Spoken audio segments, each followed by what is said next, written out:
Rich from the Metal Cell podcast. I'm delighted to welcome Carl from Two Tales of Woe, Withered Fist, Kingwoes Court podcast. There are plenty of letters after the name, man. Thank you, my man. Thanks for inviting me onto the show. It's great to finally be on. Delighted to have you. And my co-host, as always, Evan. How are you, man? I'm very good, but I'm very good. Last time I saw you, Evan, you were wearing a bikini. I'm still trying to get that image out of my head. But yeah. Hope it was yellow. I'm after swaying a few people's sexuality anyway, hopefully. A few people were commenting on my legs, and it's like, I worked on those, so... What about the bikini line, man? That was pretty impressive as well. I've been wearing it for months. I've been waiting. That was that wasn't a hey, we have a hot tub, let's do something stupid. No, I've been planning that for months. Like, I need to see those photos. I really do. It's just unbelievable. I mean, if there ever was an inside, you couldn't put on the front of a cover, but on the inlay sleeve, man, you have it there. I can put it wherever the fuck I want. I was hoping it'd freak a few people out anyway. So, did it really freak people out? Yeah, I think there was a few people that were messaging me like, "What the fuck?" And I'm like, I was like, "Yeah, I'm sexy out, aren't I?" A lot of lads that are very like, well, I'm not looking at a lad like that. Yeah, football. Yeah, football. I'm like, oh, whatever, boy. Yeah. I don't give a shit. Do you know what I bought tickets for tomorrow night? No, did any of you see it yet? Is the Phil Lynott movie. Oh no, definitely. No, what's this? There's a Phil Lynott movie out on all the cinemas at the moment. So, yeah. Is it like tickets. A documentary or like? I think so. It's not some fucking like dude pretending to be Phil. What was your man out of, was it fucking Outcasts? Is that the name of the band? He did Jimi Hendrix? Yeah. Was it Outcasts? I can't remember his name though. Oh, what are they called? Yeah, man, the kind of rap fellas. Yeah. Is that their name? Andre 5000 or something? That's it. 3000, is it? Yeah. We won't argue over 2000. Kind of 1,000 a year, so. Yeah. Fair play to him, like. Yeah, but I mean, isn't that great that there's a load of interest in the movie? Yeah, absolutely. Why wouldn't there be? You know, of course, yeah, absolutely. That'd be something now. Like even knowing that cinemas are open, it's one of those things that. Like I hadn't gone to the cinema in ages, but now that it's open, I've been checking, being like, I'll go on my own. I just because something's back now, I'm like, well, I better go do it. So that's definitely something I'd be interested in having a look at now.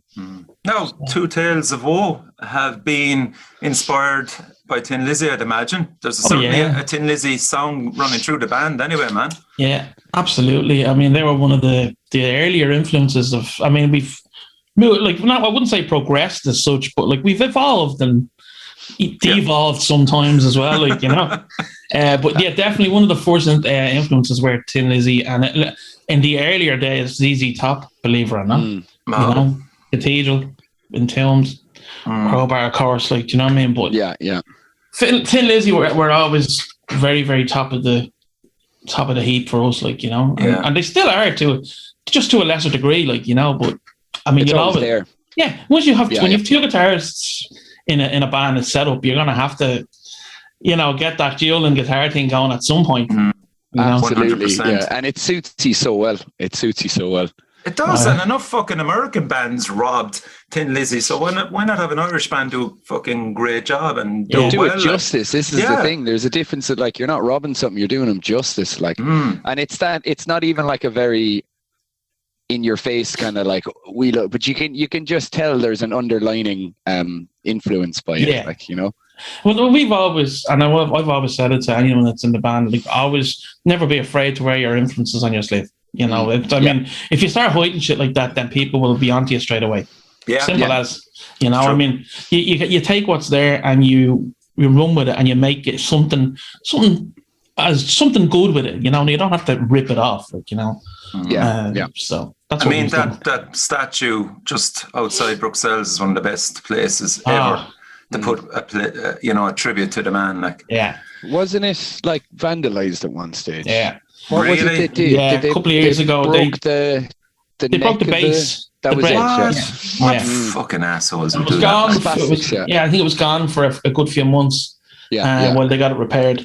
But I mean, are you surprised in Dublin City Centre? Like, of course, like, yeah, you can't. This is why we can't have anything nice. Yeah, like. that's it. We break everything down here. Yeah. You know, fuck's sake, like.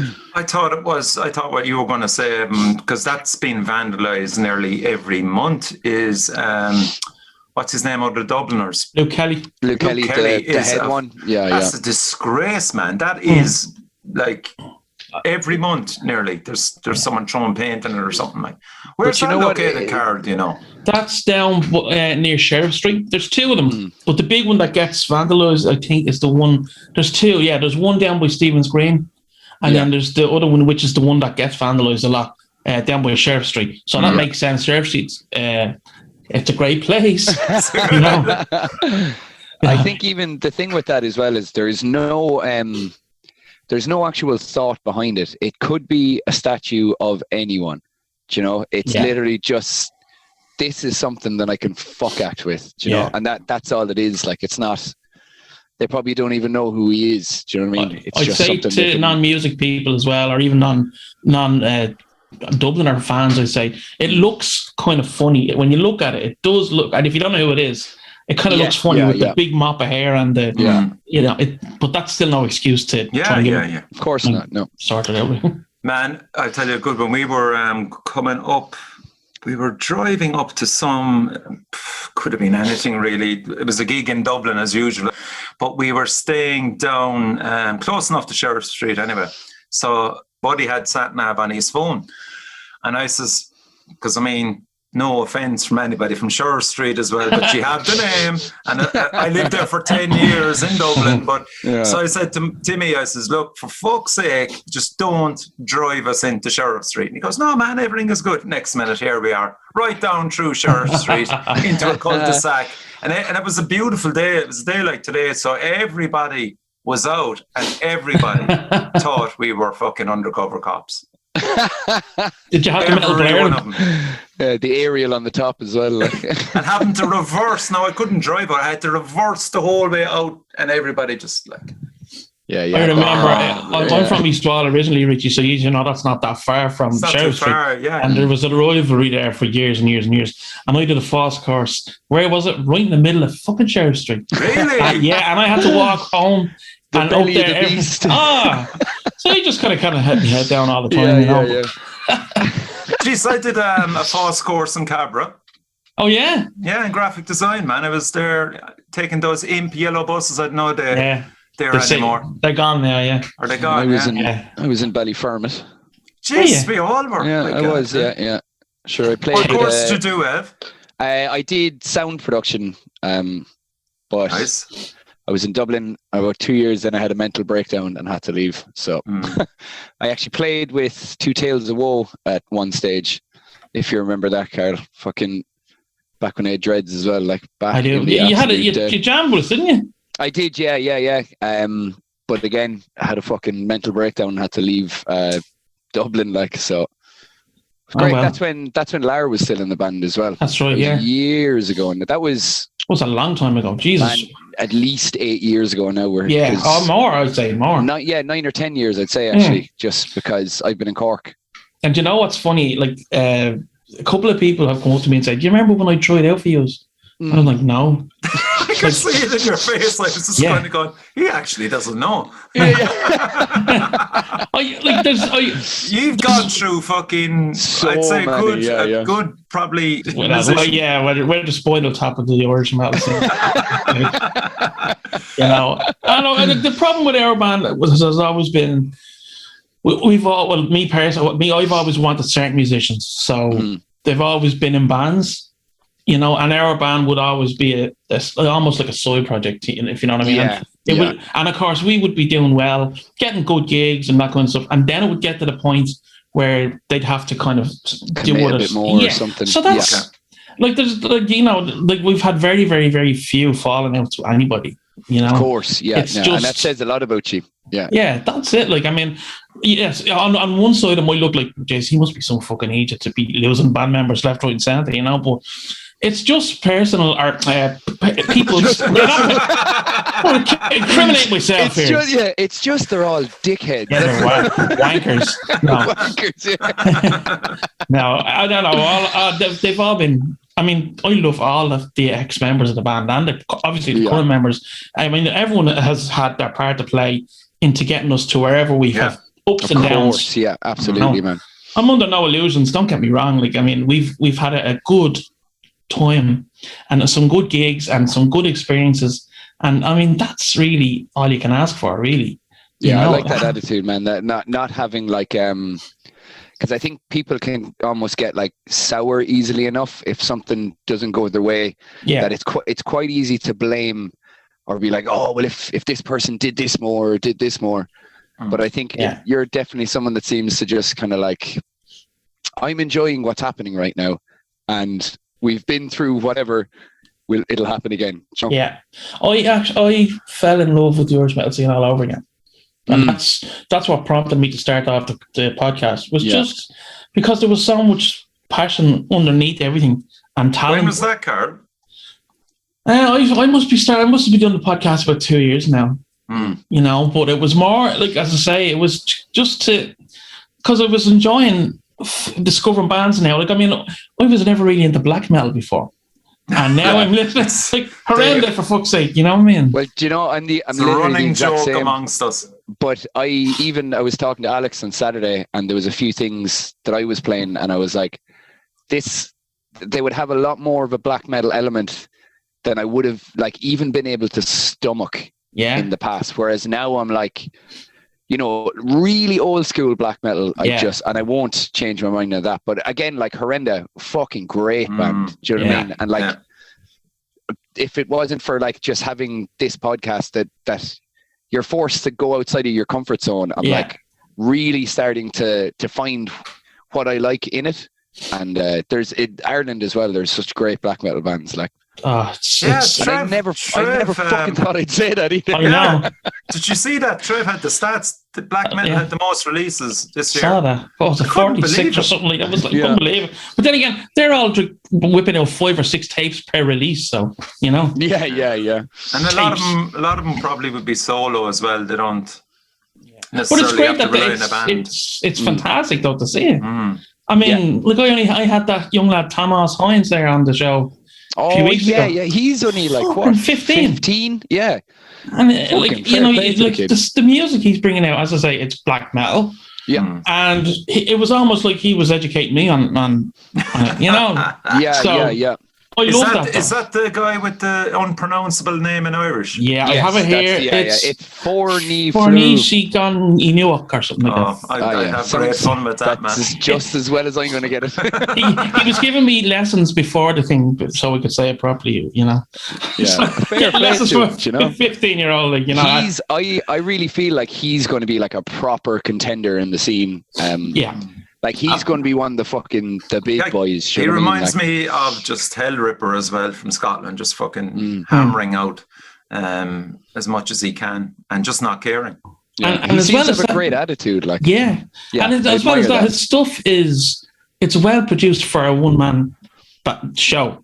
It's like it's not like that. You know that really typical crappy sound in black metal. It's that literal old tape shitty thing. Like it's actually not bad. Like, so I'm like, how are you doing this? But I think his dad is a musician anyway, so it's been in his family.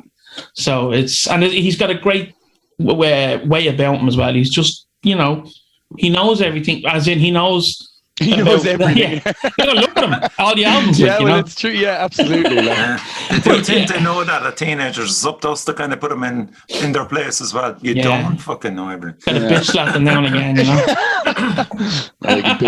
But like even the amount of gear that because he did I think it was the Burning Metal podcast that he did. I watched some of that, and even just the room he's in, you could just see the setup he has, and I was like, this lad's.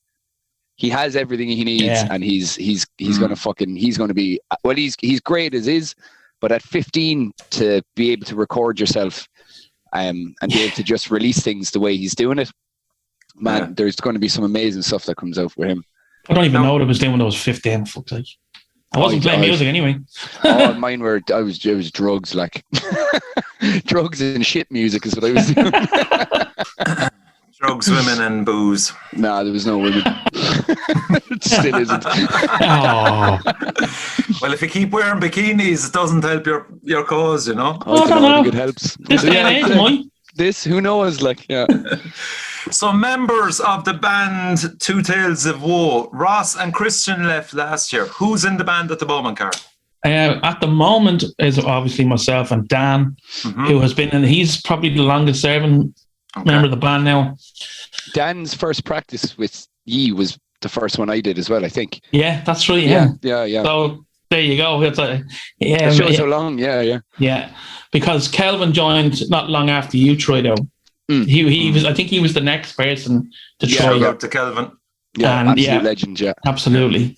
And so there's Johnny Kerr's still on drums with us. Who is in? He's in Ocus and a few other things. And Ed Brophy from Iona Death Cult is on guitars with us. Okay. So we're just missing a bass player at the minute, but I think I'm persuading Chris to come back. So unreal.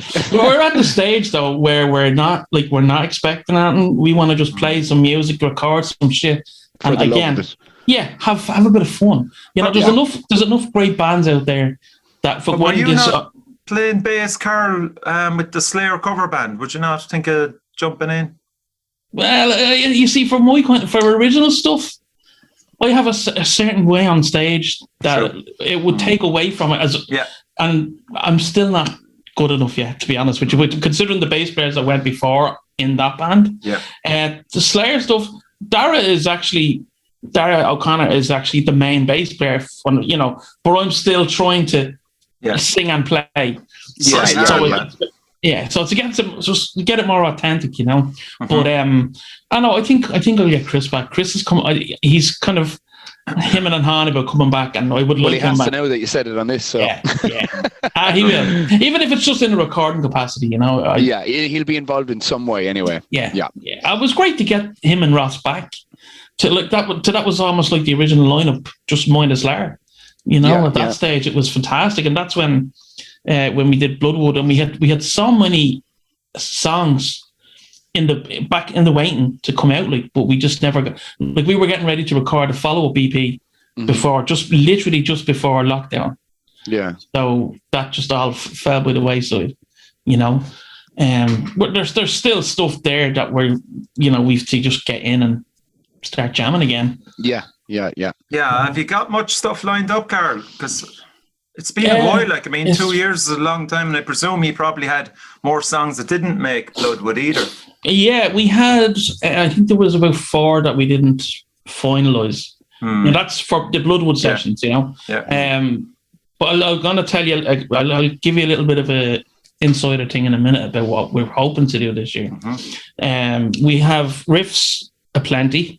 It's great getting Ed. Ed is giving me riffs all the time, and getting his input. He's a deadly guitarist. I don't know if you're familiar with him, Evan. With Iona Death Cult. I know Iona Death Cult, all right. Yeah, he's the guitarist in the Slayer band as well. Oh, cool. And he was not a huge Slayer fan, but when I saw him play, I was like, he needs to do that because I know he can do it. And when Ross left the band again, I was like, well, if I know Ross won't be coming back this time because it's just too much for him up and down, and that's fine. So I said, I need someone who can fill the shoes, and I just said it to him, and he was like, yeah, absolutely. So getting him in I was really happy with that, like, you know. Because like Bloodwood was a bit on the harder side of our stuff. Whereas I want to get it back a bit more, not even in a bad way, in a good way, that more feel-good feel or something. I don't know. Just something I want to do. So we'll see what happens. But yeah, we've stuff there. It's just a case of getting back into a jam room, hammering her out because we're dying to get back into it, like, you know. But it's often what we talk about, Carl, here as well, is just whether it's going to be the EP or an album, you know. And I think for Irish metal bands at the moment, EP seems to be the way to go. Yeah, I mean, a couple of different people from different bands. I'd be chatting with them, and just on chat. And I think at one point people were talking about just releasing songs. Like just like one just singles. Yeah, and yeah. But I don't know. But we would have we would have enough to release either an album or 2 EPs. Yeah. It's just a case of finalizing them and then getting them. And like, to be honest with you, gigging at the minute is not even on the radar right now. Yeah. It's about getting that follow up to Bloodwood. I have a song here from Bloodwood, Misery. We'll give it a spin.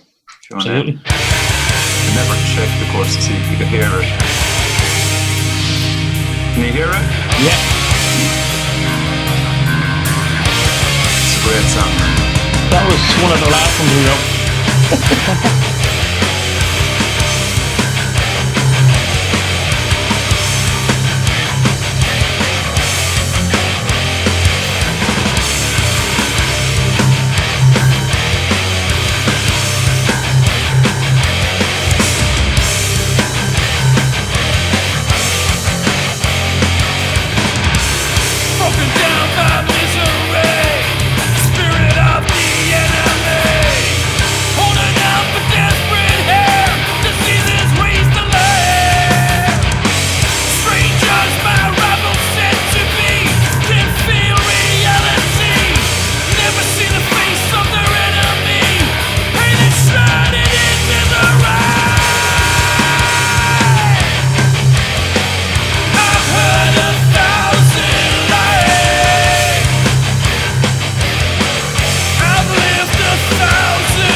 The production on that is fucking class.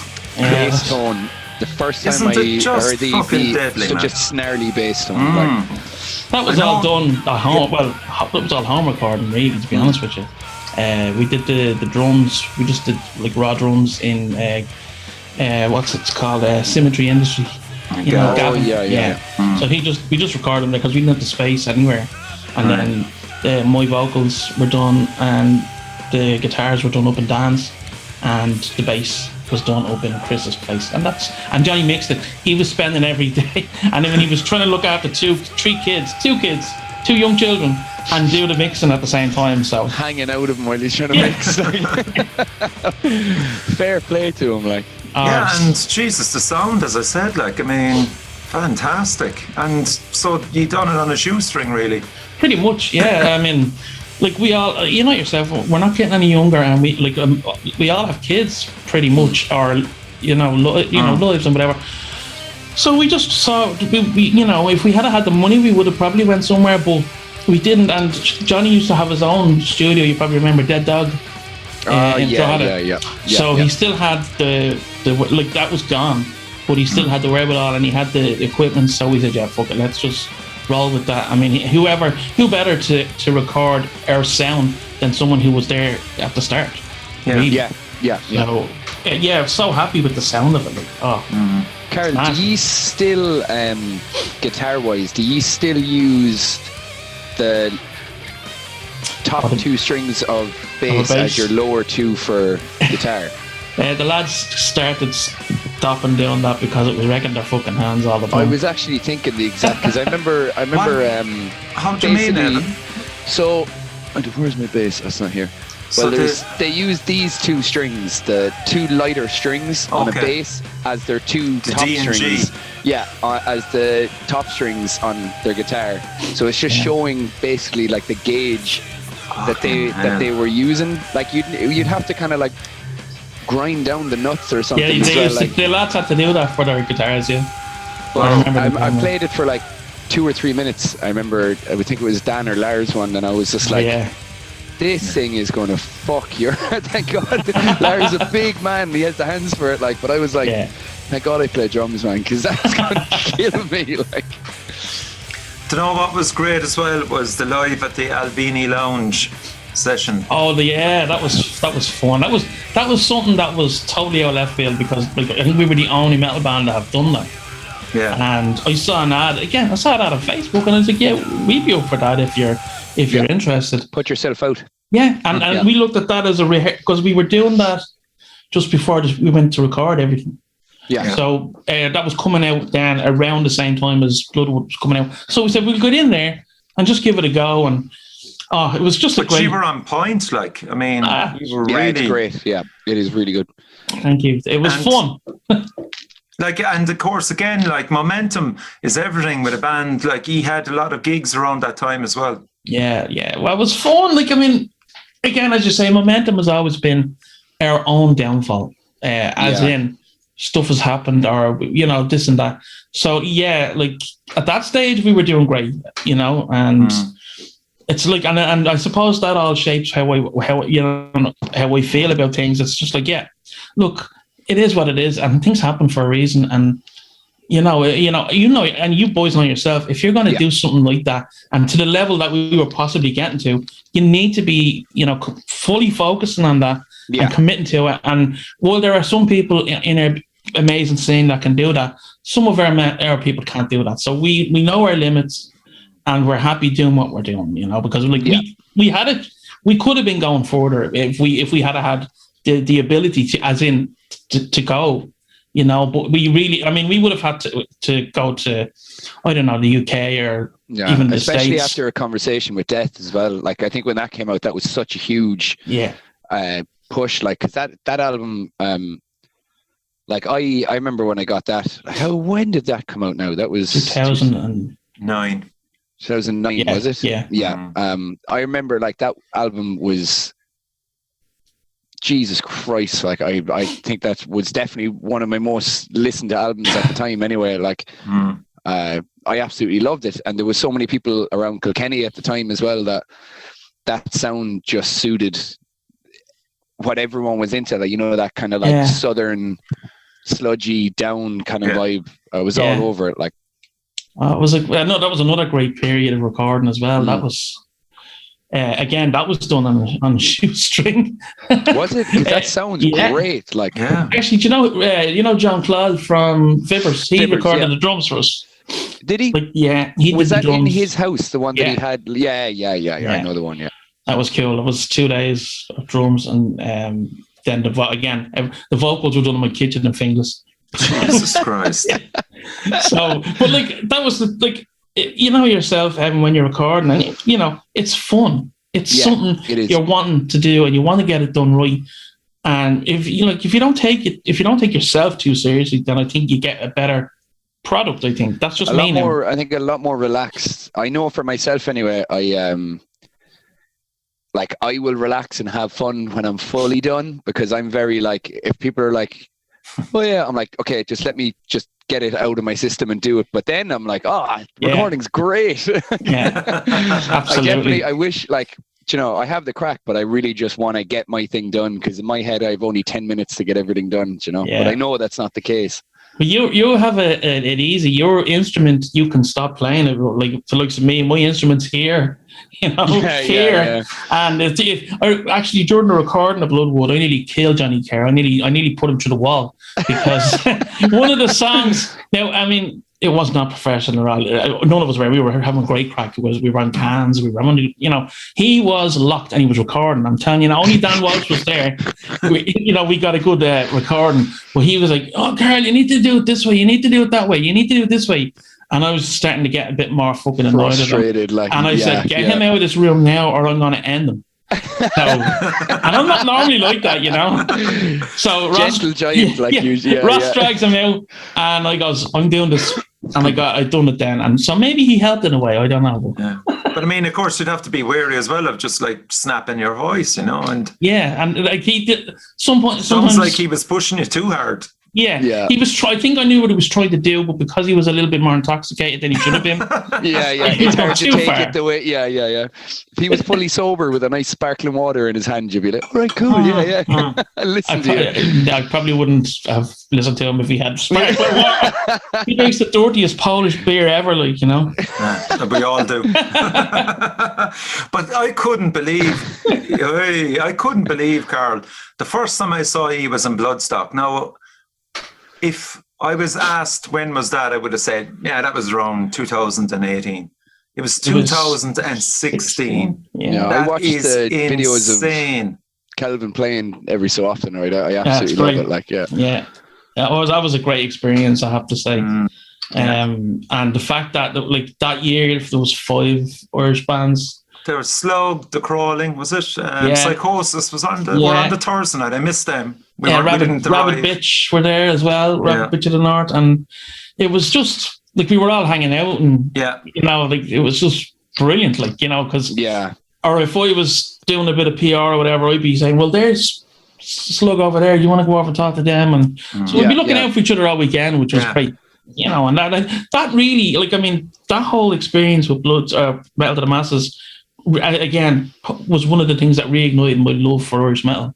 You know, to see the bands that were coming out that were young at that stage, and to see, like, in fairness, like most of them would have known my band. They were like, 2000, well, fucking hell, I can't believe we're playing this Witches. And I was like, we'll just stop. I'm always like that. We'll just stop, like, you know. But the camaraderie between the bands was fantastic. And then I'd go to each one every year then to support it, like, you know, and all the band, like that together, like that togetherness or whatever was so evident during those things. It was great. Like. So you keep saying it reignited. When did you fall out of love with it? Oh, I don't know. I suppose I didn't. I was just solely focused on that. And not that I had a problem with any other bands, but I think I was just so focused on what I was trying to do with my own band, and I missed everything else around me. Really, tunnel vision, like and you know, I'm the very first person that can hold my hand up when I'm wrong. You know, and that's why. You know, and like, I mean, we don't get me wrong. Our scene has a very, very rich history, as you all know, from Primordial to, you know, Cruachan to you name it. But like all the guys that laid the foundations beforehand, and up to today, like look like Fornot and all these kind of bands. Jesus Christ, it's some amazing man. God alone, you know, like, and again, kids. Shout out the boys. Yeah, absolutely. But like, you won't get that kind of passion, I don't think, in many other styles of music. Yeah, no, you won't. Yeah, Fact. Absolutely, fully agree with that. Yeah. You know, I mean, it was cool hearing you on the radio with Claire Bourne. Oh, you know, that was such an impossible task, like. But you know, you can only do so much now. I don't know if guys criticize me for it or not, but as I said, I'd only like 4 or 5 songs, and then to frantically talk through in a 14-minute window of the whole history of metal, and also try and get a plug in with the Irish metal. Because like I was conscious of the time, and it was like, I think it was like coming into the news break, and it was at 58. I remember going 11:58, and I goes, I'm just going for the fucking Irish metal scene now, and this is this, and this is this, and you have to do that, and you have to check out and it was like 59, and she goes, oh, thanks, Richie, and I went, I don't know how that came out, but you know. But you know what? If anyone has an issue with it, they can go fuck themselves. Exactly. Like, and if you're watching it, fuck off. Like, you know. I can't imagine any of the proper Irish bands have a problem with Richie. No, not at all. And if someone does, you're just a fucking sour loser. Yeah. Like, and again, like, how could you pick one Irish band above another for it? You know, I just stuck with the heavy metal history. Yeah. And the Pantera one, I'm so glad a lot of people got that.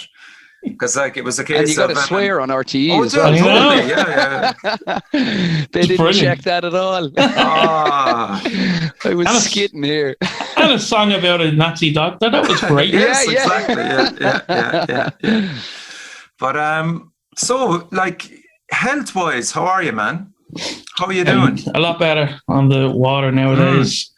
You gave us some scare, man, when that news broke on Facebook. It was through the Two Tales of Woe Facebook page. I saw it anyway. I don't know how true, Ev. Yeah, no, that's where I saw it as well. I messaged you straight away, but I knew it would be a while before even getting back. You know, I think. Yeah. I Do you can mind imagine your talking about inbox it, was Carl, or flooded. just to give us Absolutely. So I had a heart attack, as you know.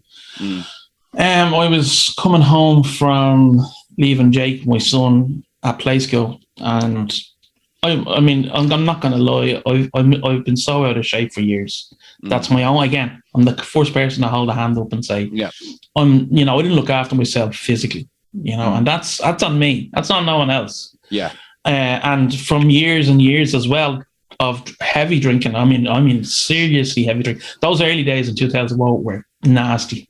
Like they were nasty. Ronan was telling me about a few nights in drinking with them, something to do with a dog house. Anyway, I can't remember. Oh yeah, I think that was in my house one night. That was in your house. That was it. They all tried out my dog's cage, and we took photographs.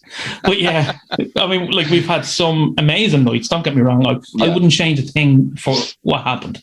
But anyway, obviously, my body has said to me, right, here we go, Carl. You need to start looking after yourself. And I got home, and I think Arlene thought that's my partner. She's amazing, by the way. Absolutely. I mean, I would be dead without her. You know, she thought I was messing. She thought, you're just a lazy fucker. Just stop, right? And of course, I came home with the two things that I love: a breakfast roll and a can of Monster. Right?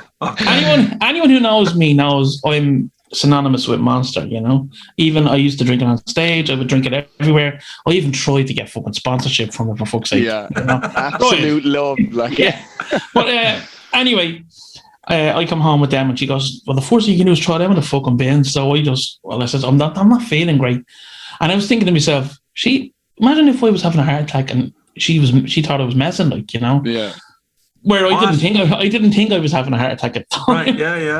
I walk up the stairs and goes, I need to sit down on the jacks. Sit down on the jacks and start, sweating profusely. It was scary, Yeah. Now I didn't have any pains in here. Shooting pain, I knew there was something wrong, and I called Arlene, and she came up and she goes, "You're having a heart attack," and I goes, "Maybe I am."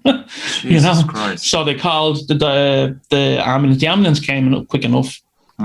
They did say in the hospital that if they weren't as quick as they were, I probably wouldn't have survived. So, fuck me. Yeah, that's it. Like I was in the. I mean, it was so funny. I was in the ambulance, and of course Arlene couldn't come with me, so I was on my own. Now the ambulance guys were amazing, I have to say. They were telling me, look, Carl, you're having a heart attack. It's only starting off as a mild one, but it ended up getting worse, Yeah. And so, just I'm really just like, what's going on, surreal, like. Yeah. They bring me into the cat room, CAT room, and put me on the table. And everyone's trying to talk to me, and I'm like, what's going on? I don't know what's going on. They had pumped me full of morphine at that stage. So I was starting to doze off, and I was snoring my brain. I could hear myself snoring. Yeah. And they're walking around me, and I could feel all this tugging. They're there putting the stent up me at that stage.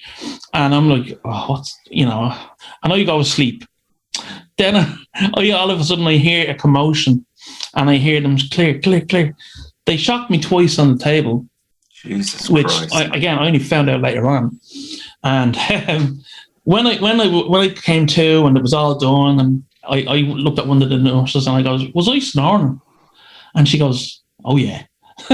Right. But I thought when I heard them go all the commotion, I thought they were giving out to me for snoring. Really?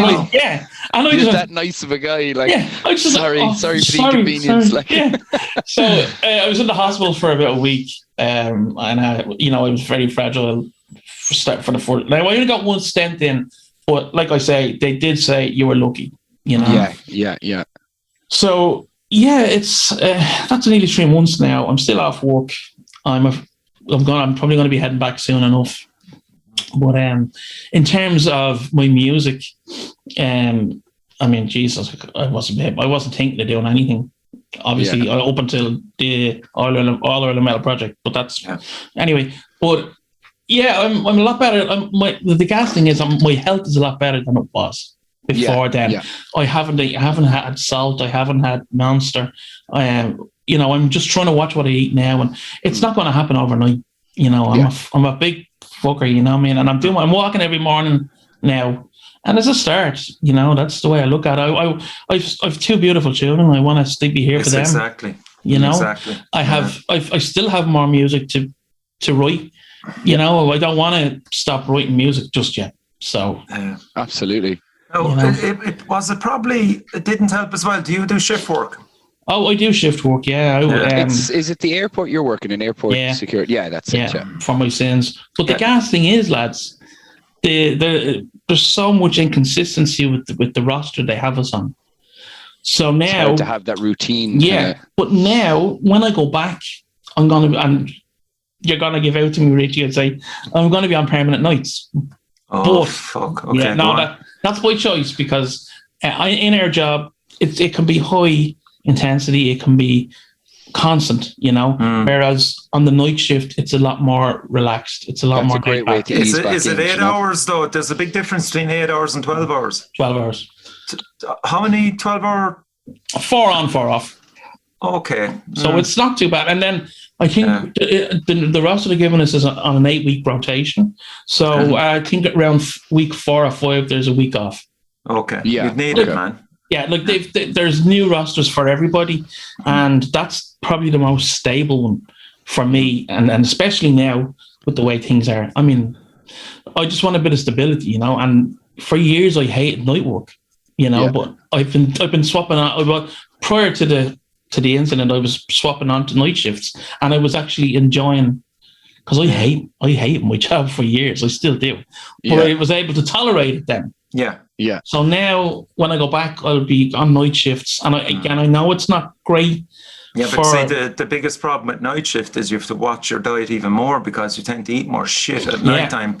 Just to kind of sustain you sugary throughout things the night. Even like that's I could imagine now with Monster, like when it's getting to nighttime, like Monster would have been that like fucking push. It's not even like the flavor of it, it's just the actual energy that you're looking for. I'd say you could go through a lot of them in a night shift, like I have done.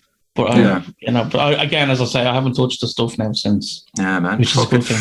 Jesus Christ, I didn't realize, man, it was that serious, you know, and like to get shocked twice, like fuck me. Yeah, I know. It's crazy. Like it's still crazy for me when I think about it, you know, and I'm just delighted, as I said. Man, you're a father, you're a husband, man, and that's your priorities. Kerry King as well, like that's the fucking coolest thing ever. Like.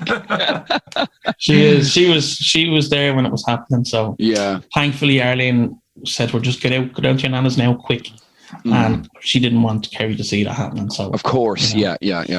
But I have to, as well as that, though. Sorry, Rich. Like as you were saying, Evan, the outpouring for me was just phenomenal. Like, you know, it was amazing, and I my phone was like, I mean, Arlene was like, leave it for a few days, and then I was just like, because I'm always real. I'll always reply to people, you know.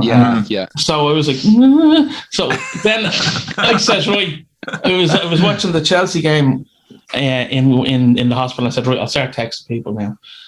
Through the whole match, I'm not messing.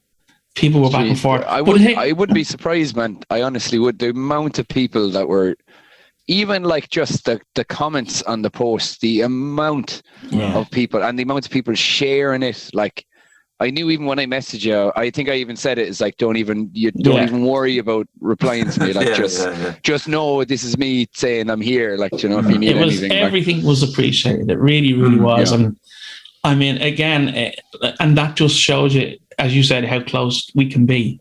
Yeah, you know, it is, and it also shows your personality as well. It wins through, you know. If you were a bad bastard, man, it wouldn't happen as much. And that's a fact. Like, very 100%. You know, I just treat people the way I expect to be treated. You know, that's how I've always dealt with people, from work, life, you know, everything. It's just, you treat me with respect, you'll get a tenfold back, and that's the way I am.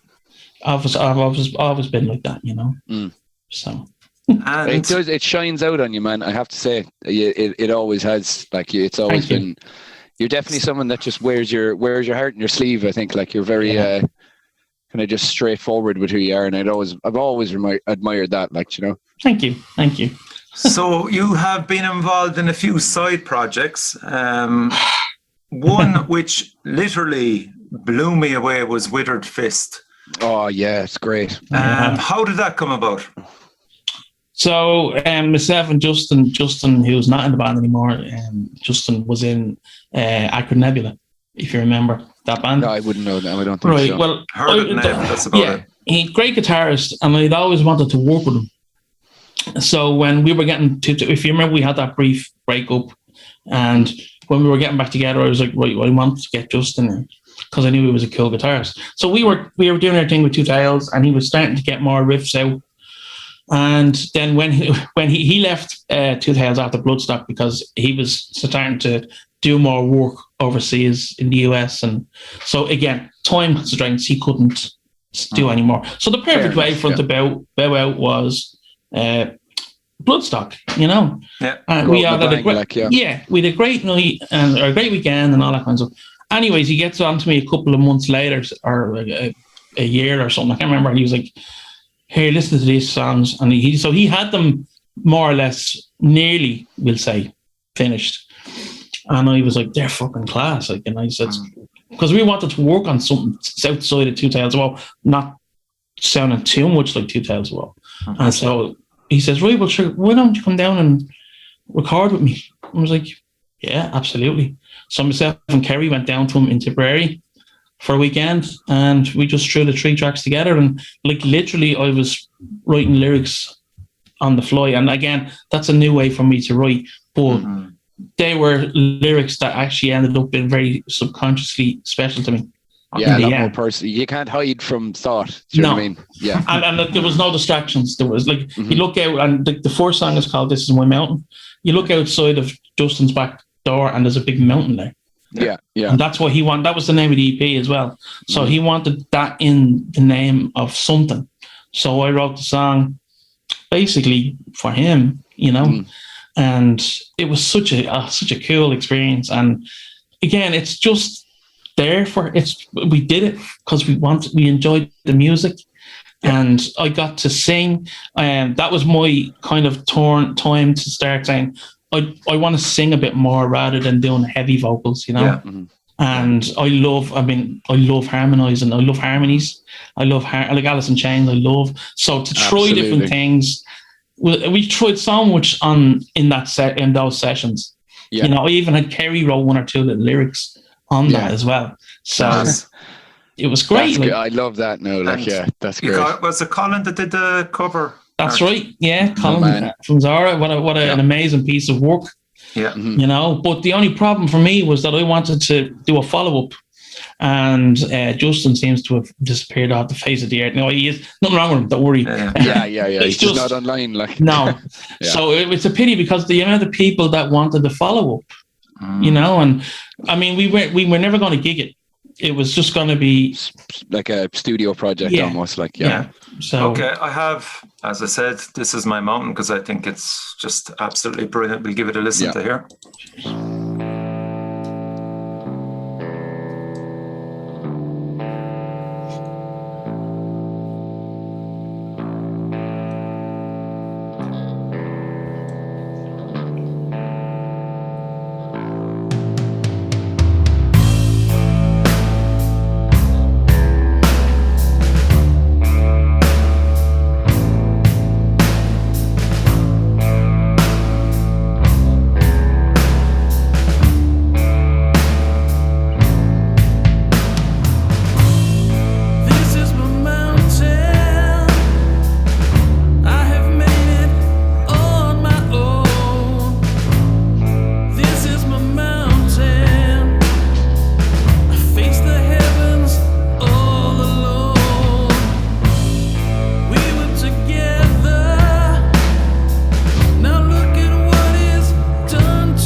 is so good. That just Those harmonies are like very Alice in Chains. I remember the first time I heard it, I was like, I'll allow it.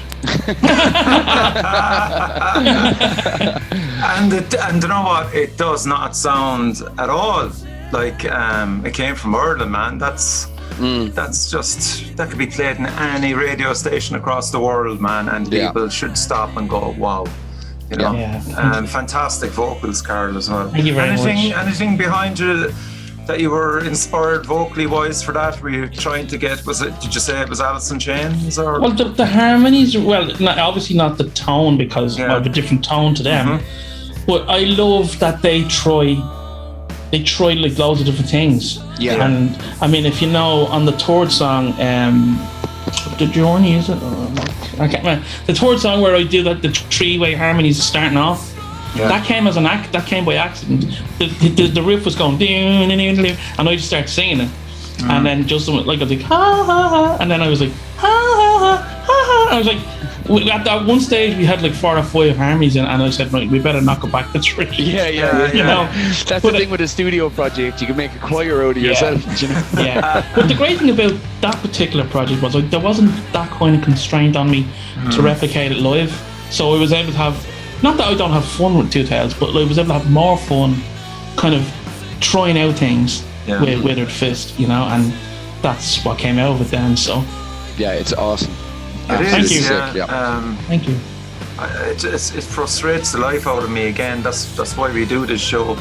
To frustrate the life out of Richie. That you can come out with a fucking song or an EP like that, and why the fuck aren't more people aware of it? So how can I get it to more people? And you know, yourself, Carl, as well. It's just trying to get these releases out there and push it harder than the band would, for example, you know? Yeah, well, I mean...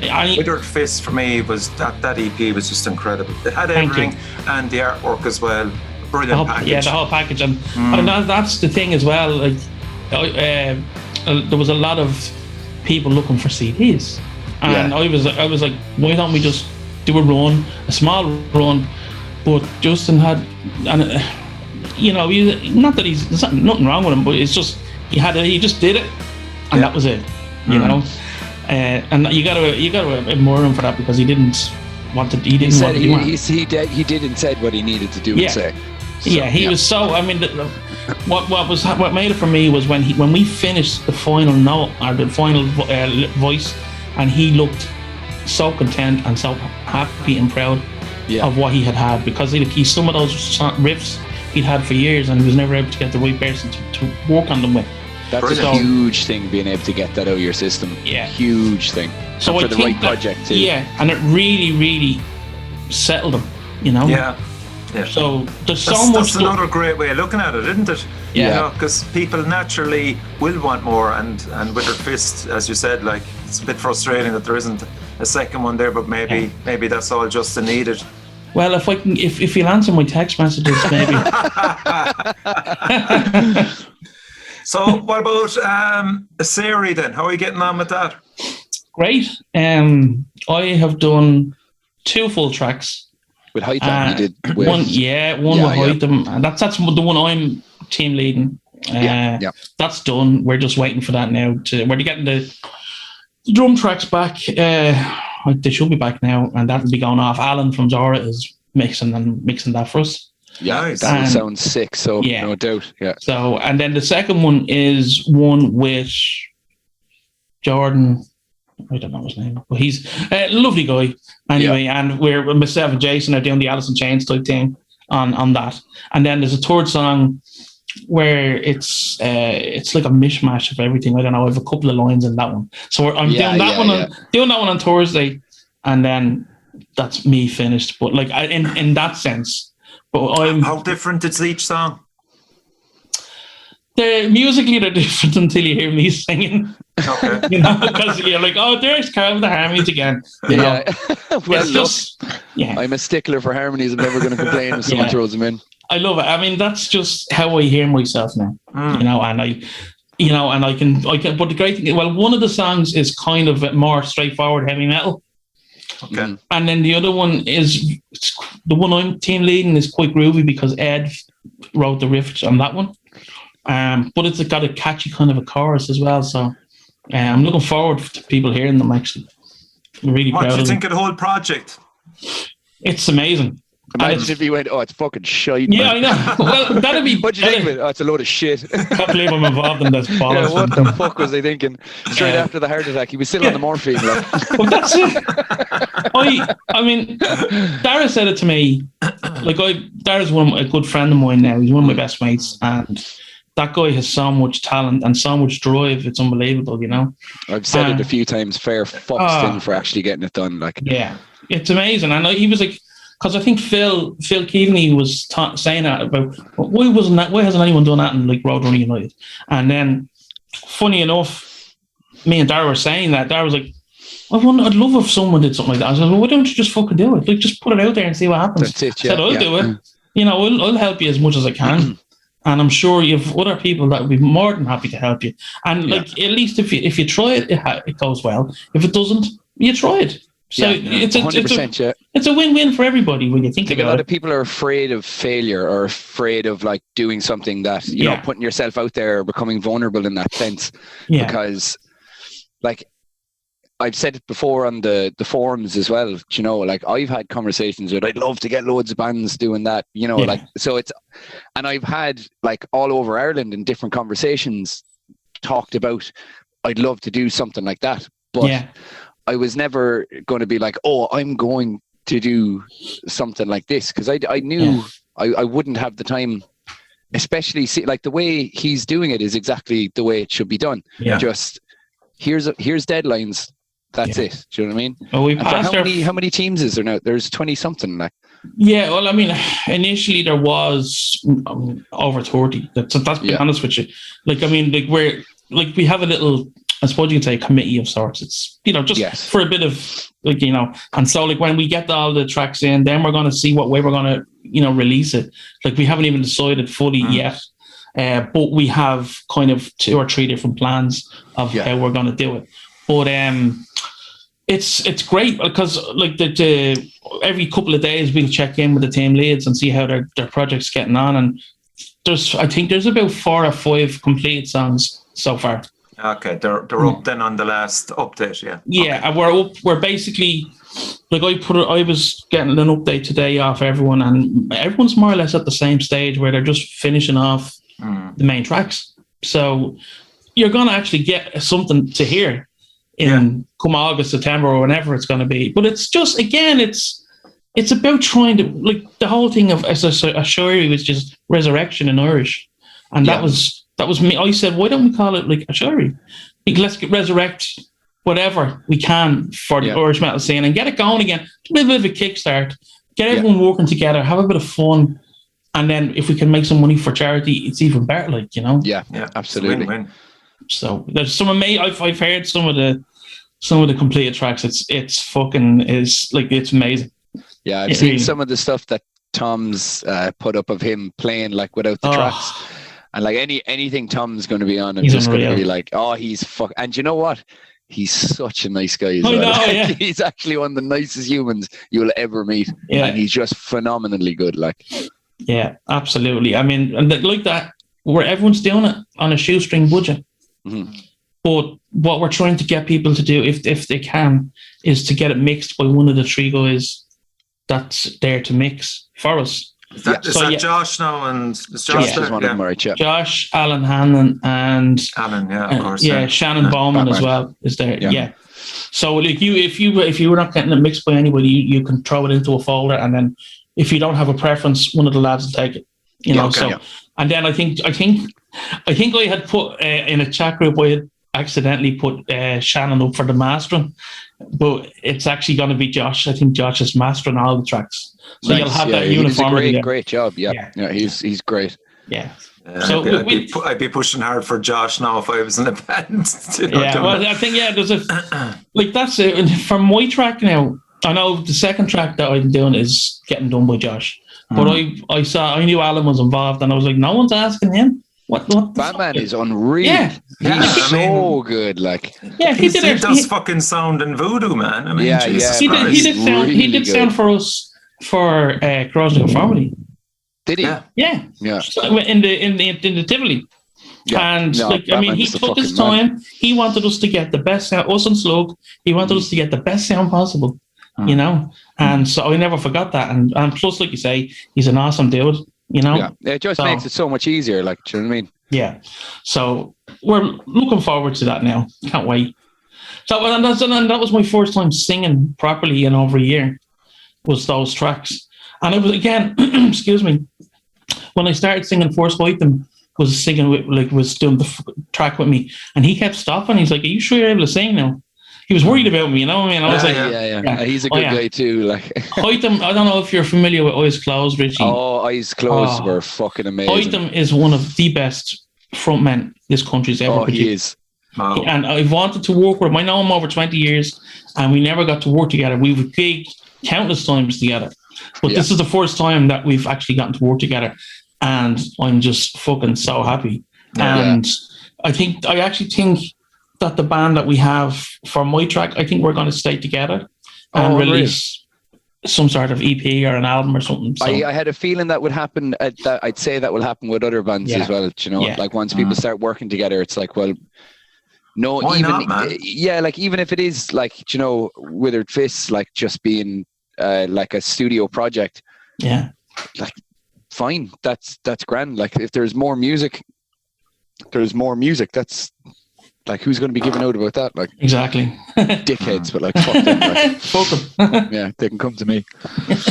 Yeah, so I mean, like, summer with releases, is there anything coming through? It's kind of lulling at the moment. It's a bit quiet at the moment.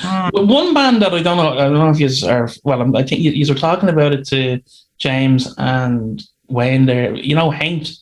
Yeah, I have. Where's the wooden spoon? The spoon. Come on. He has it not by the bedside locker. I love it.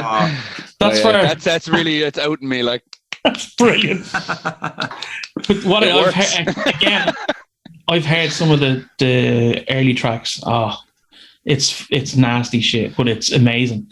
I can't wait to see them in Belfast now. Yeah. Oh yeah, I'm bringing the spoon. Yeah. Like, Ian was in Stand Up Guy. Do you remember Stand Up Guy? Stand Up Guy. Yeah. Jesus Christ, I forgot about them. And he's a riff machine. He's an absolute riff machine. He actually did the bass for the track for Ashuri for us. And Steve, who's the drummer from Haint, is the drummer for my thing as well.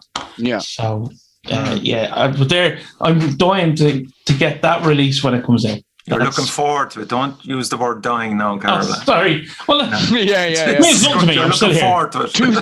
Too soon. Many tales of woe. Yeah.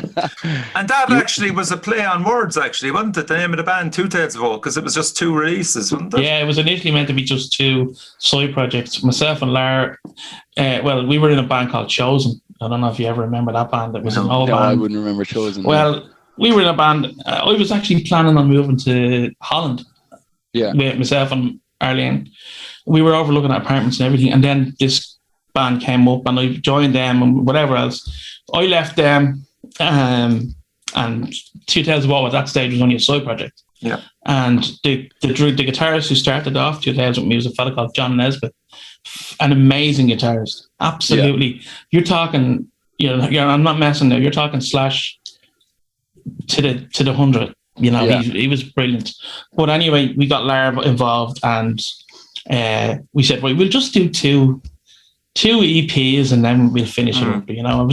I wanted to get it out of my system. Yeah. And then I say I left Chosen. Well, I was actually kicked out of Chosen, but I said, right, Larry, do you want to do 2 days well full time? And he's like, yeah, no problem. So then we just kept it going. But at the same time, we still only have two releases, really, if you don't count the live EP. So could still only be two. Yeah, well, there you go. I see you're straight up, like you're honest. A man of my word. Yeah. And the only other thing I want to talk to you about is Clang Festival. Any update on that? Because you were originally on the bill, and I saw the bill then only 2 weeks ago, and there was no Irish. That's a good point. They have now, and I can talk about this because, I'm it won't be out. This episode won't be out for another 2 or 3 weeks anyway. So yeah, go on, walk away. So I get a call from Jay from Creep saying, "Did you get a message off your man from Klein saying, asking us not to, like they're not playing basically, and now because I think they were meant for the second stage, Okay. and I initially." We were meant to be opening the main stage initially. That's what your man had told me. Mm-hmm. And then he was. I said, "No, I didn't get a phone call or an email or whatever." Then I looked at my emails and there was one there. So I was recording with them, and then your man rings me saying, "Yeah, we've had to change everything. We're just going to go with the main bands. We're going to keep you all on a list, and we're going to do Clang nights. Would you like to do them?" And I'm like, Clang nights? So basically we're not good, like none of the Irish bands are good enough for the big festival, but you want us to kind of get money and awareness for you. Like, In venues that you're going to be playing anyway. Yeah. So like that to me, I'm at a stage of my life that's not appealing to me, What's appealing to me is playing around the corner in a very, very famous stadium. Yes, exactly. Yeah. And be able to bring my children around and say, "There you are now," Yeah, it's a fact, man. Yeah. Spot on. Apparently there's 2 or 3 Irish bands unnamed. We'll make it on there. It did say more to be announced. And when I saw that, I was like, they're just going to announce the same. Because I probably like hardly they have new bands doing it and then just got rid of the other ones. Is that not like? No, I have an idea who it is, but again, that's one thing I can't say that now. Yeah, fair enough. Yeah. But maybe I'll tell you. I'll tell you. Here's one thing anyway, because I have him on the show next week. Right. He's agreed to do an interview with myself and Howard. Lovely. Oh, Jesus, lovely. Howard will be great crack. Yes. Ask him who's playing it, will you? Ask him of course. Definitely, that'll be definitely fucking talked about. Yeah. Get it back out now because this will be out after. I mean, in theory, it was a great idea to be able to try and get all these Irish bands on. And I think if I had been doing the show, I would have kept more Irish bands on and only had maybe one international headliner to try and get more awareness on Irish metal, and involve all, involve all the podcasters if you can. Get all that kind of coverage out there. That's just what I would have done. But no offense to Rob, and I don't know him. That's the problem. I don't know him. Carl, there wasn't a thing. You didn't have to sell tickets or anything, did you? No. Okay. I think he was asked. I think if you sold tickets, or if tickets were sold and they had your thing on it, I don't even know what that was because I didn't ask anyone to do that. If anyone wants to buy tickets, I'm not going to force them to buy tickets. You buy tickets. Actually, Evan, was there something about a discount or something? Yeah. That was the early stages that if bands... So let's say there was 10 that was tickets a very sold. old model back in the day that was very, very quickly pretty much gone. What were you saying, Carl? So let's say 10 people bought tickets with a 2 Tales of Woe number on it. We'd get say €2 out of that ticket or whatever. Okay. On top of our fee, Oh, that's okay. Yeah, if you have okay, that's fine. That's fine. Yeah. That's. I think there was something like that. I didn't know what it was. Yeah, back in the day, there was a lot of fucking chancers now that were. Yeah. Like Aidan you Walsh. had to. Yeah. There you go. Like you had to fucking basically earn your right to bring all your gear up to some place and earn your right to be paid for all the hours that you put in. And that shit, if that was the case, fuck off, Yeah. But I'm glad if you were an agreed a fee and this is a thing extra on top of it by just clicking a thing, that's fine. I've no argument with that as long as an agreed fee is played. Yeah, if it was part of the fee, there's no way I would have been going for that. So no, because you need fucking. That's why they're called guarantees. Do you know what I mean? Yeah. Like you need a guarantee. Yeah. And it met my base guarantee, so I was at that time I was happy enough with that, Yeah. I've never overcharged for my band. In fact, if it seems like to me, like I don't even know sometimes. Sometimes you'll get promoters going, "How much do you want?" I'm like, "Did you feel bad being like, yeah. We played in Leicester a few years ago, and around on the back of Bloodstock, and it was amazing. We played one of their Metal to the Master semi-finals, as a guest band. We were playing one weekend, and then Slug were playing the weekend after. It was brilliant. But they looked after us so well. Like we didn't have to put our hands in our pockets for it, and then we got money. Yeah. You know, we were fed. That's all you look for, really. If you know, once you're not out of pocket and you're having fun with your mates and you're selling stuff as well. Again, that's not the most important thing, but it helps. But still, there has every single gig that I put on, everyone gets paid. Yeah. I make sure, and this is something that I find that people forget about. The opening band that might be playing 20, 25 minutes. Yeah. I'm still going to fucking pay them. Yeah. Do you know what I mean? Like I'll figure out a way to go through everything. If someone's traveling, I'll be able to give something, even if it's 20 quid out of my pocket, and then I'll go through everything else. I remember, before the pandemic, I remember, Carl, I was on to you about getting Two Tales of Woe. Yeah. And one of the first things we just got out straight away was, right, how much do you need for this? Do you know, like just get that out of the way, because there's nothing worse than on the day trying to find where the promoter is and just be like, oh, can we get whatever? It's like, if you decide an amount on the day, just give it, because sometimes, like, if bands, especially if they're coming from a good distance, they might need to go. They might not be able to hang out with you while you're drinking pints, and you're like, oh, I'm just going to count there after 6 more pints. Like, I just want to get that shit out of the way so I can drink pints. You know what I mean? Like, because I'm not going to be doing that, because I can barely count as it is. We would, anytime I'm putting on gigs, I try to do that as well. Yeah. I always make sure everyone's paid, even if it means we get less money. That doesn't bother me. Yeah, we do the exact same. Yeah, we do the exact same. Yeah, like we played with Grey Stag and Iona Death Cult there a couple of years ago in Shinay. It was a savage gig, and Shinay's small, but we still made a bit of dollar. You know what I mean? And I made sure everyone got. I actually gave everyone the same amount of money. Yeah, you know, which was just and they were all like, "What, we're getting paid? What fuck?" I said, "Yeah, of course." It's actually very weird. That bands like there was a band on that I had on. They're not going anymore now, but they'd left, and I was like, messaged them being like, "Where you go? I have your money," and they were like, "What?" I was like, I have, like, I think it was only about $50 or something, but I was like, I have $50 for ye. They were like, "Oh, we're gone." It's like, do you have Revolut? Like, how did I get this to you? Like, but it's great. It's just not like, some people just don't have, like, they've just managed to go with, and like, I'll be honest, years ago, I wasn't even asking for money, because I was in that, you know, that kind of like, oh, I love doing it. I do love doing it, but like, it does cost me so much that I would like it to go longer than, you know, because if you put on a 4 or 5 day tour and then you're financially fucked for the next 3 months, you're going to have to only be able to do them very rarely. Like, do you know what I mean? Yeah. I don't know if it's an old fashioned thing, Evan, maybe, because a lot of our bands, like you say, we were happy just to play. Yeah, I was same. Yeah, same. And then, like, I mean, you know, you didn't really want to be going up cap in hand looking for money, you know what I mean? Yeah, because you'd feel like a dickhead, even though you're completely right. It's only like, in the last couple of years, I'm like, all right, like, give me fucking something, like, you know? Absolutely.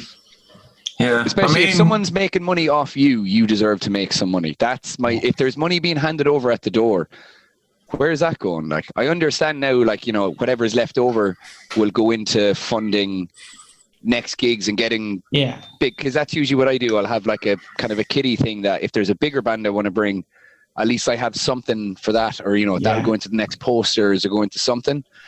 But if people are handing in money, fibbers are fucking great for it. You always get paid in fibbers, no matter how long you're playing, you know, and someone's usually very good at finding you. Yeah. Do you know what I mean? Like, they'll come over. That's why I love playing. The disparity between cover bands and original metal bands is in relation to getting paid is shocking. Like, yeah, I think that's very true. Yeah, shocking. I think with that, it's like, you know, with a cover band, you could be doing 2 hours straight, and it's almost like, you know, they think, oh, people will come in for covers or whatever, and I think people think like, well, if a band's only playing 40 minutes, if you divide that down, blah blah blah. But I mean, at Well, the I end of the wouldn't day, say if they peop- wouldn't be playing for 2 hours. Like, your average Guns Yeah. N' Roses cover band would Yeah. only be on for an hour, or 90 ACDC minutes yeah, or or well, that's the whatever. thing. Like, I think that's a But lot they of get people paid review it fucking like that. 3 times more than Oh any. yeah. And a lot of them will be fucking. They could be booked up for like wedding bands now. There's big money in wedding bands. Yeah. Big money in wedding bands. But Very like, I mean, competitive. like, and I don't mind naming them because the likes of Seattle Grunge Experience, for example. Yeah, I know the boys. Or yeah, what is it like? Probably they charge 20, 25 quid in to see them. Yeah. And it's jammed. Now, Yeah. there's a reason why it's jammed as well, because they are shit hot at what they do. Yeah. That's yeah. Clive and Dan and Morris and yeah. Yeah. But like, then when you go then to see a fucking Guns N' Roses tribute in your local pub, they'll still be getting fucking 2 or 3 times the amount of money than a metal band would be doing that are coming down from Dublin or Galway. Seattle Grunge Experience bring their own desk and engineer as well. I mean, that's why I said them. Like, I don't mind paying for that. Oh no, that's a company you have there. Like, they're unreal. Morris is unreal. Every single person in that band is absolutely unreal. Yeah, I couldn't believe actually the singer covers everything. He does all their vocals. Oh Jesus, man, Morris is the some fucking man. achievement. Like. Absolutely, he's the man. Like, my sister went to see them. She was blown away by them, actually. Yeah, but as I said, it's just really annoying when you see shitty cover bands getting 2 or 3 times as much. Here's Richie. You would have your finger on the pulse of Irish metal, like more so than I would. I mean, I do okay, but do you think there's a different change of opinion in the younger bands now in a positive way in their approach to playing and in the whole general way? I think. I mean, like I was saying to you, like with Thomas, he was a great kid. I don't know. God Alone have a great attitude as well. they do, yeah. You know what I mean? Like, I mean, do you think they're looking at it a different way nowadays to the way we would have been? 100%, man. Yeah, and I'll tell you why. I think it's because back in the day, it was almost like you felt privileged to play a gig, whereas now, I think it's very like you'd nearly bring everything down to just how much more accessible the internet is. Yeah, it's so obvious how corrupt the music industry actually is and how hard it is to make a living. And I mean, every couple of days you're going to see some post about something to do with music and money, and like it's not at all a hidden thing. So I think younger bands that are starting now have grown up with that attitude that bands can get fucked over, and like they're not gonna have that now. Like they're aware of the time and effort it puts into the craft, that I think they should be saying, like, when you're booking a gig, this is how much you looking for it, Yeah. But there's a big difference in relation to the younger guys coming through as well. They're way more music savvy. Oh, 100%. Yeah. Absolutely. And that's the difference, I think. They're way more confident. They trust what they fucking play, and they have all the gadgets as well if need be. Yeah. Whereas, put it back 10 years ago, man, you're fucking just glad to be on the stage, first of all. Absolutely, yeah. You're playing with amps this big. Now you're playing with amps this big. Yeah, and it's louder. Yeah. Do you know and what I mean? they have access to everything. That's it. And that's the difference. That's the thing. They really, honing your craft is so much easier than it used to be. It's still, at the end of the day, it might be easier. It's still going to take someone putting the time in. It's not like, oh, you just download talent. That's not what it is at all. It's like, but you're getting people that, like, they can immerse themselves more than when I was a kid. I'd get Kerrang on a Wednesday, figure out what was going on that. I had dial up for years. There was no, listening to something on fucking YouTube or trying to learn how to play something on YouTube was not happening. An album was between 20 and 30 pounds. Do you know what I mean? Like, so you would, even if you bought the album and you didn't like it, you're going to fucking force yourself to like it and listen.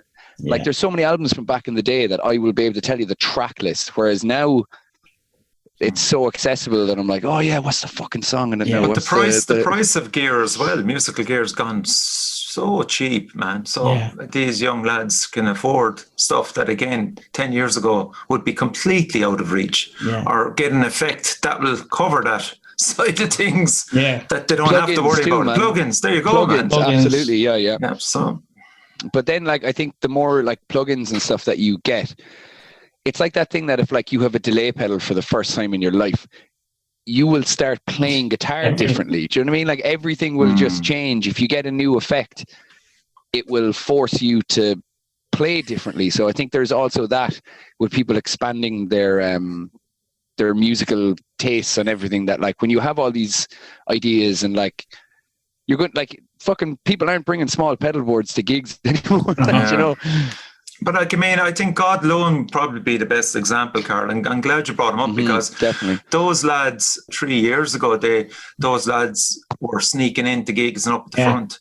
So nobody taught them how to perform. But when they hit the stage, they're one of the most mesmerizing acts on that stage. Yeah. And again, that's a great work ethos, you know. And they're all in School of Music now, so they're literally just living it. Like they put in the hours. You can see they put in the hours with rehearsal and everything, because they're so good as a live stage act. They're not like standing there looking at their fucking shoes, you know. No, they love it. Like that's it. Just they're only going to do like music. So that'll never change. The art of the performance will never ever change. It's just the gadgets they have now, the access to information that we never had, is all the there respect for them. To pay bands. Do you know what I mean? Yes, exactly.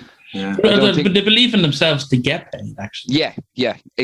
That's exactly it. I don't think now, if someone, especially if you're doing like a headline thing, if there was even any talk of not getting paid, you'd be like, what? No. Like, if I remember it was said to me, I remember my parents used to say it to me, like when I was playing gigs as a kid, be like, they're paying money in to see you, and you're coming home being like, oh, it doesn't matter. Like, I really love playing. And now I'm like, as much as I hate to be like, well, fuck, didn't I listen to them? Like, you know, I could have had €20 more than I do now. Your taxi wouldn't have cost me anything. Yeah. Oh, I would have just had no money instead of debt. Okay, man, I'm going to end it. Thank you, Carl. I'm so fucking glad, man. Your health is good, and you're looking good. Mate. You're looking good as well. I was going to say you're looking sexy out, Pike. Of course. Yeah. Who, me? Oh, you. So keep the podcast coming, man. And I just love if Two Tales of Woe have something to release, preferably before the end of the year. Who knows, man? You'd know more than us. Before you go, I was meant to tell you what we were planning on doing. Oh, dude, yes. Hopefully, this is going to come to fruition. I don't know, Evan, if were we writing the second album when you were trying out for us? Yeah. So that second album, it was getting made in Westland Studios. Yeah. So we were doing the recording, and then I had to go for an operation, and whatever happened. So there was still a couple of vocals and a couple of solos, backing vocals and solos to do. So it was 99.2% say done. So it was sitting on a shelf then for years. Lara left the band. We couldn't use it. There was at that time there was, bad blood or whatever. It's all good now. So that's fine. It's okay. So we couldn't use the recording. So we're at a stage now where we're going to finish. We got the hard drive with the songs on it.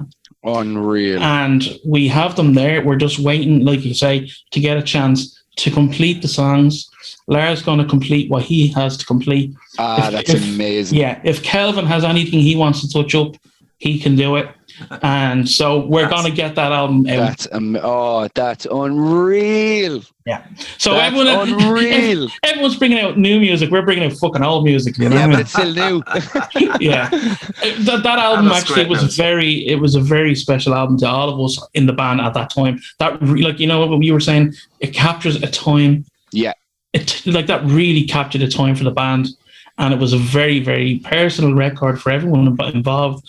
And to be able to release it is going to feel like a positive closing. Release as well. Yeah. Oh, Carl, that's unreal. I'm actually fucking delighted about that now. So that's hopefully an exclusive. Like, yes, I haven't even said that on my own podcast. Yeah.